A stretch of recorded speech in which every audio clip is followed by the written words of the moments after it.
Hello there guys, welcome to another my live videos and on this video this evening I'm going to be giving you some latest news regarding Massimiliano Allegri, and these of course lots of other things to currently talk about, and I'm also going to keep you up to date with more transfer news and that. So according to recent reports, Massimiliano Allegri currently, wants the managerial role at Manchester United to replace Ole Gunnar Solskjaer and that, because obviously, Massimiliano Allegri is currently managerless at the moment. I think he's been managerless since last summer, of course, when he did resign as Juventus manager and that. And quite some time back, it was actually, earlier on in the season, it did say that Man United were in for Massimiliano Allegri. They were in for him basically. And reportedly, at that point, it said, that Massimiliano Allegri had been in negotiations with the club regarding, what salary in that he would earn. And allegedly, he wanted to bring Patrice Evra in as one of his coaching staff. And he also wanted to bring Mario Mandzukic and Emre Can with him to Manchester United. Then obviously, the rumours had died down. I still believe from my own perception that Mauricio Pochettino is our primary candidate. So I think, it's probably more imminent that Pochettino will come in over Massimiliano Allegri. Of course, if Ole Gunnar Solskjaer, is to be sacked and that. But my overarching view, I think, Pochettino and Massimiliano Allegri are totally a comparison. If I had to choose out of the two, I'd rather bring Mauricio Pochettino in, because obviously, he knows the Premier League well. As you know, with Massimiliano Allegri, he's never played or managed in the Premier League. Of course, Massimiliano Allegri so far has spent the entirety of his managerial career in Italy. He also spent the entirety of his playing career in Italy, but he's actually emulated himself up over the years. Massimiliano Allegri's also recently been linked with a managerial role at Bayern Munich. There was also talks about him going to Arsenal before Arsenal recommended Mikel Arteta in. He's been linked with quite a few jobs, but like I said, he's interested in coming to Manchester United. He enjoyed a good 5 years with Juventus, did Massimiliano Allegri. I think in total he managed around... how many games did he manage? I think it was around... I think he managed around... Was it around... was it 200 and... Was it around 279 games he managed for Juventus? I think he won around 191 of those games, so that's a very, very good record and that. And also he progressed Juventus to 2 Champions League finals, but Juventus had lost both of them finals. He won 5 consecutive Serie A titles with them. He also won 4 Coppa Italians with Juventus and that, and I think he's around 52 years of age. So, do you think, Massimiliano Allegri, would be, a good adequate replacement for Solskjaer? Do you think he'd be able to elevate Man United forward and that? He did say quite a while back as well, he was learning English in preparation for his potential move. So, yeah, so reportedly now Massimiliano Allegri wants to take over at Manchester United. But like I said, I want us to bring Pochettino in. You've got the vast majority of Manchester United fans demanding Mauricio Pochettino in. We've been long admirers of Mauricio Pochettino. Don't forget, we was in for him after the sacking of Jose Mourinho in December 2018 and that. Obviously at that current time, would have had to paid something in compensation. I think was it around 32 million would have had to have paid, or is that me just estimating and that? But obviously, our preference was Solskjaer over Mauricio Pochettino, because obviously, we saw it as that Solskjaer was a cheaper solution. We didn't really have to pay a substantial amount to get him in from Mould. Plus, Solskjaer knows the club inside out. Obviously Pochettino doesn't really know the club well. And obviously, reflects on how Solskjaer did on that 3-month period. When he was the interim manager, we decided obviously to keep him on and that. But I think we need to get Pochettino in, and the beneficial thing is that we won't have to pay anything now in compensation to recommend him in, because obviously Pochettino is currently managerless at the moment. Because of course Tottenham sacked him the other month. Pochettino's been linked with a few other managerial roles. He's been linked with a managerial role at Bayern Munich. There was speculation about that quite a few weeks ago. There's also been talks about him going to Real Madrid and that. But Pochettino, like I said, is totally comparison to Solskjaer. But I've got the same perception in the aspects of Massimiliano Allegri. I think he's totally a comparison to Solskjaer. So I think, we actually need to get a top-level manager in. But my only element of concern I've got about Pochettino is that he hasn't won out in terms of silverware. But that's my only element of concern, and that I think his managerial credentials are good. He can develop young players, and he's proven this in his 5.5 years with Tottenham. Pochettino, I think managed around, was it 293 games, 293 games in all competitions. And I think he won around 159 of those. I think just in the Premier League alone, he won 113 Premier League games out of 202 he managed in the Premier League. He also progressed Tottenham to their first ever Champions League final last season. Obviously got them a couple of, third place finishes. Also got them runners up a couple of years ago. And in his first season, he got Tottenham to the League Cup final. And I think in his first season, he finished fifth with Tottenham. But I also thought he enjoyed a good short tenure with Southampton before he went to Tottenham and that. So, like I said, he's well experienced in the Premier League. He's managed a total of 3 clubs at the moment as Pochettino. He's managed a total of 3 clubs. Two of those clubs have obviously been Premiership teams. He actually began his managerial career with Espanyol and that as Mauricio Pochettino and that. But I definitely think Man United do need to recommend him in. And if obviously Allegri or Pochettino does come in, obviously it will be our 5th permanent manager since the Alex Ferguson era and that. Obviously we're not really known for the sacking football club, despite the fact that we've sacked 3 managers since the Ferguson era. Of course, David Moyes got sacked after 10 months. He enjoyed the shortest tenure with the football club, and obviously the mistake Ferguson did make was obviously recommending Moyes in, but it's the only mistake he made. Van Gaal, of course, got sacked after was it a year or something like that, despite the fact he won the FA Cup. And Jose Mourinho got sacked after a 2.5-year tenure with the club, so he's actually enjoyed the longest tenure with the club since the Ferguson era.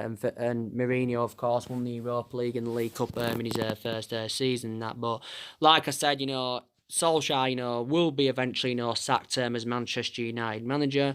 I'm very sceptical, that we'll sack him at this present time, because, even though we've been inconsistent for the vast majority of this season and that we've enjoyed our worst start to a Premier League season for 30 years, like I said, our board and Ed Woodward and that, are still determined to back him, in this January window.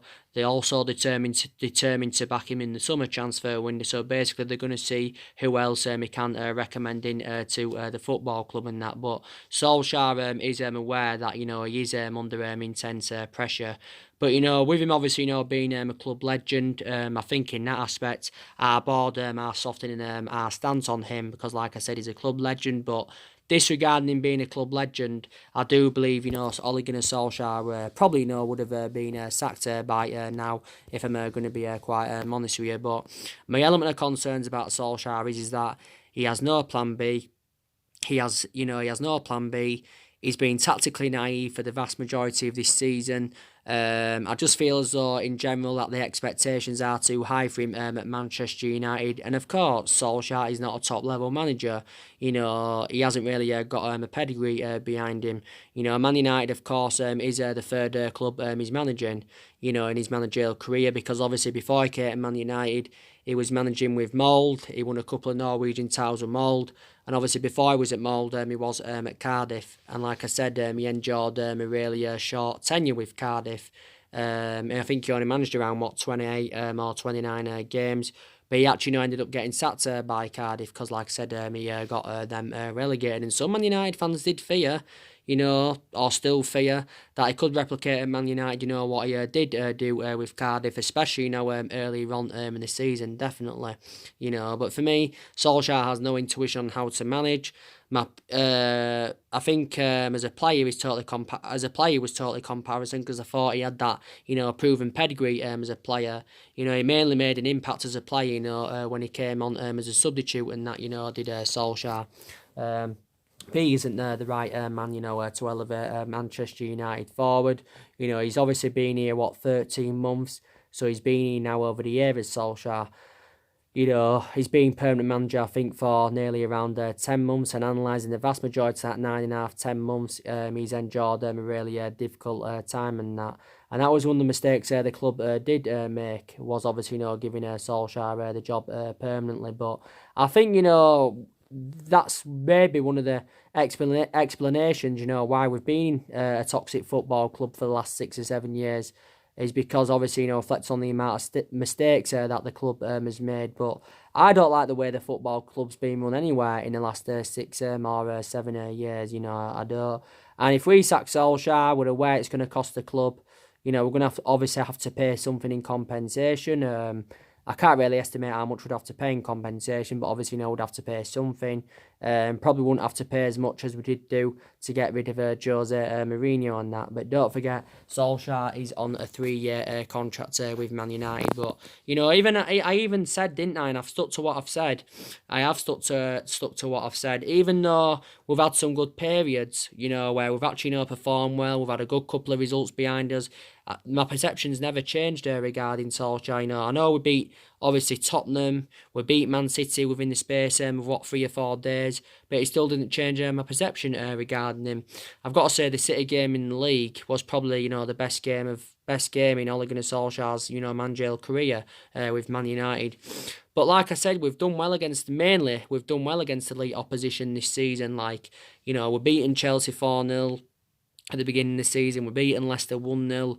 We're due with Liverpool. We're the only team this season so far in the league to take many points from Liverpool. We're like I said, we're beating Tottenham, we're beating Man City. But what we've done against elite opposition, we haven't really replicated that against lower opposition. So that is an element of concern in that. But when we've been on when we've had some good periods in that, we've struggled to keep that consistency up, and that's something Man United need to do. And Solskjaer he recently gave us an update on our top 4 ambitions, and he said he's convinced we can get the top 4 if we can find that consistency in that. And we are still in that top 4 race. We're sitting 5th is it now in the Premier League at the moment.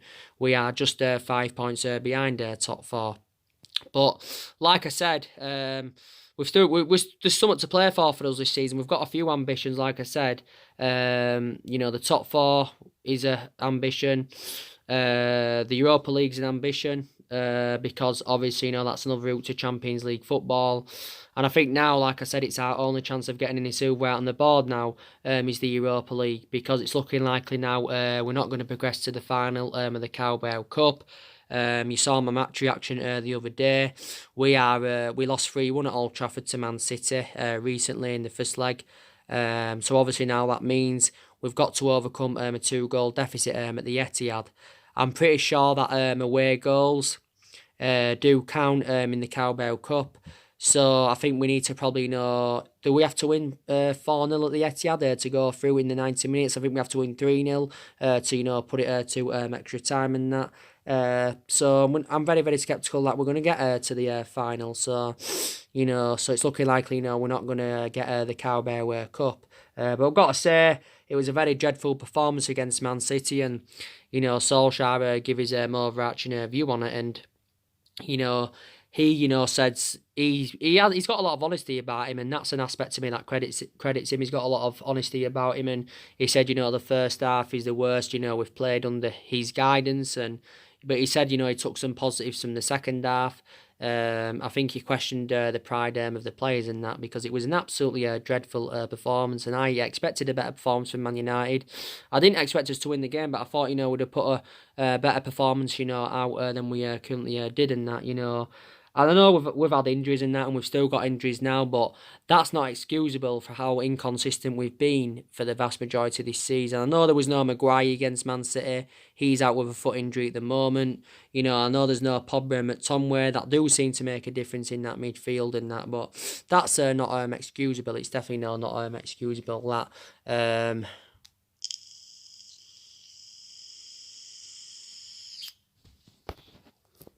It's definitely not excusable and all that. Definitely not. And You know, we've got games coming up thick and fast. You know, Norwich at the weekend at Old Trafford. Then it's Liverpool at Old Trafford, which is also, you know, going to be a very, very difficult game.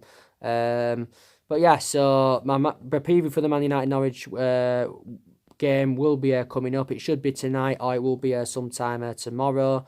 It's match day 22 is the game against Norwich. It's our fourth game of 2020.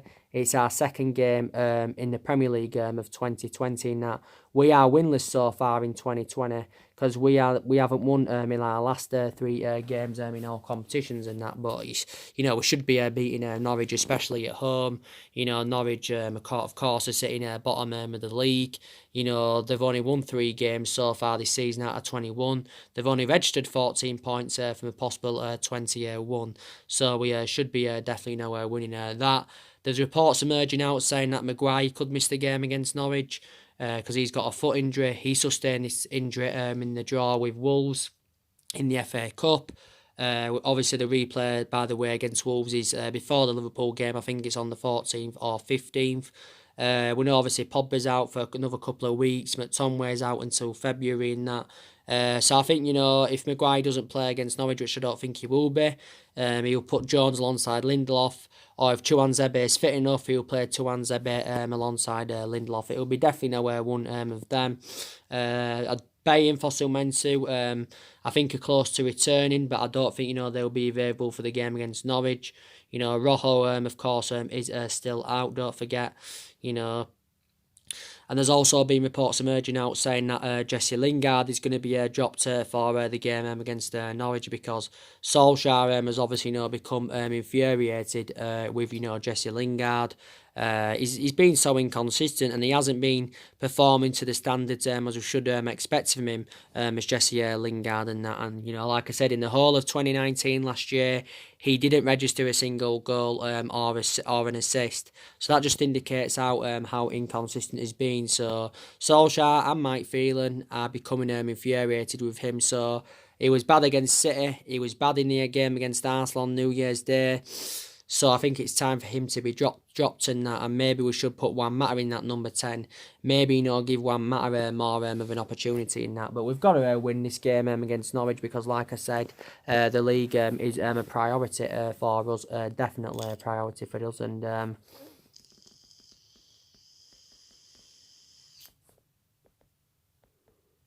And like I said, yeah, and like I said, we need to see a variety of changes at the football club, as I said on my recent videos. You know, we need to get rid of our board, because they've been a liability for several years. We need to get rid of the Glazers. We need to get rid of Ed Woodward. We need to get rid of our coaching staff, and we need a change of management. And these still players at Manchester United that do need to be moved on. Definitely still players at the club that need to be moved on. You know, despite the fact that a lot of players have left since Ole Gunnar Solskjaer's arrival and that. And I've already said to you on my previous video I did this morning, I think the players that do need to be moved on. I think around 6 or 7 players need to go this year. Like I said, I would keep some players. I'd keep Rashford, I'd keep Martial. I'd keep, obviously, you know, the 3 signings that we recommended in last summer. You know, we spent nearly £150 million last summer on Daniel James and Wan-Bissaka and, of course, on Harry Maguire. And they've all enjoyed fantastic starts to their Manchester United careers and that. You know, I'd keep Lindelof definitely because I think he blends in well alongside Maguire. I'd keep McTominay, definitely keep him. I'd give Fred more time at the football club. But I'd get rid of the vast majority of this team because, quite frankly, you know, they are not good enough and that. I updated you, didn't I, this morning regarding the transfer news and that. I give you the latest news like regarding Christian Eriksen, James Maddison and all that, because obviously, you know, they've been linked with the football club. Sky Sports came out, this was after I did my video this morning, and they said that Man United had reportedly put around a £20 million bidding for Christian Eriksen. You know, £20 million is a reasonable figure for a player of his calibre. I think, you know, Spurs are looking for around £60 or £70 million. last summer, Spurs wanted around £130 million for Christian Eriksen, but it's looking very unlikely that he'll leave Tottenham this January. But from Tottenham's perspective, they'd rather cash in for Christian Eriksen in this January transfer window rather than letting go on a free at the end of the season. Because at the end of the season, his current contract does expire. Now, a lot of Man United fans like Christian Eriksen and recommended him into the club, but some Man United fans have got different perceptions on Christian Eriksen and that. But he is actually a very, very good player. Also, Inter Milan have been in for him, don't forget. But Christian Eriksen is well Premier League proven. He's now into his 7th season with Tottenham. He's made over 200 appearances for Tottenham in the Premier League. I think he's made over 300 odd in all competitions and that. He's 27 years of age, is Christian Eriksen.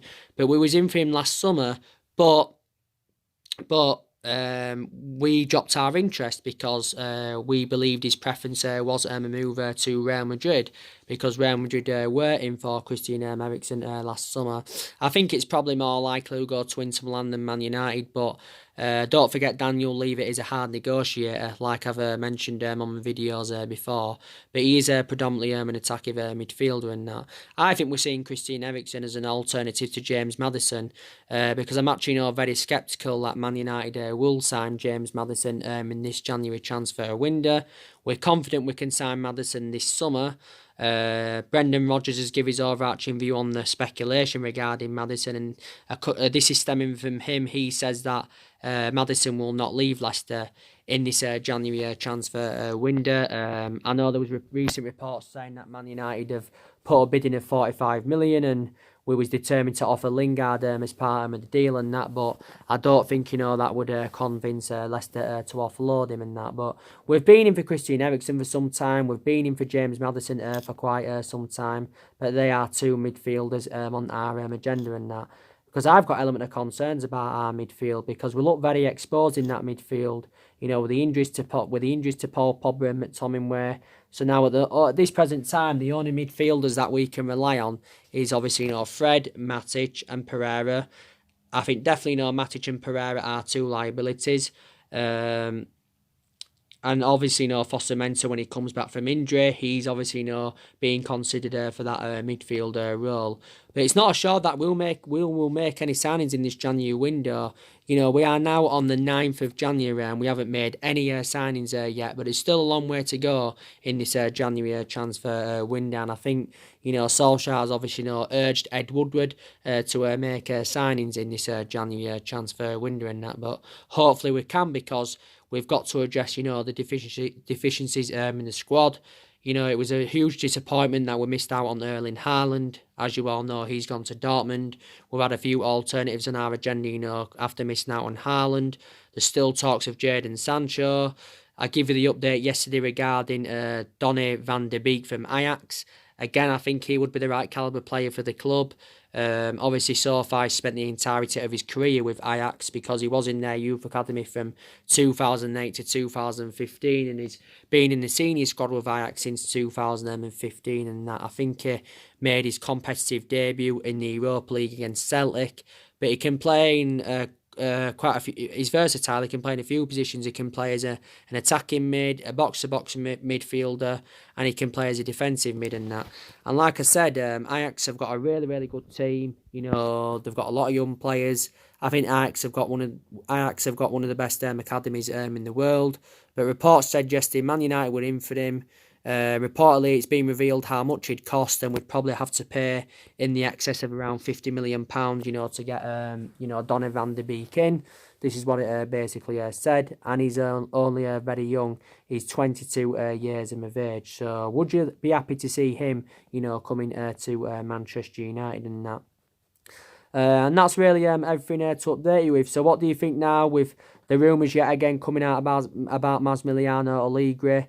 I'd still prefer Pochettino, but we'll see who it is if Solskjaer is to be sacked, of course. And I give you the news this morning, didn't I, regarding Ashley Young, so you already know what's been going on with him. He's been linked with a move to Inter Milan and that. So according to reports, You know, Inter Milan are set to sign Ashley Young at the end of this season when his contract term expires. So reportedly they're going to get him on a free. Reportedly Ashley Young has told Ole Gunnar Solskjaer he'll never be playing for the club again. So that just indicates out from what he said that his career's over with Manchester United and that. If we'd have got rid of him in this January window, we could have cashed in for him because it said Inter Milan were determined to offer him around an 18-month contract, but Solskjaer, wants him to stay. So I think we're reluctant to let Young go this month anyway. So anyway, guys, drop your comments, likes below on the channel. If you do, consider subscribe as always, and take care. God bless, and I'll see you all again very, very soon.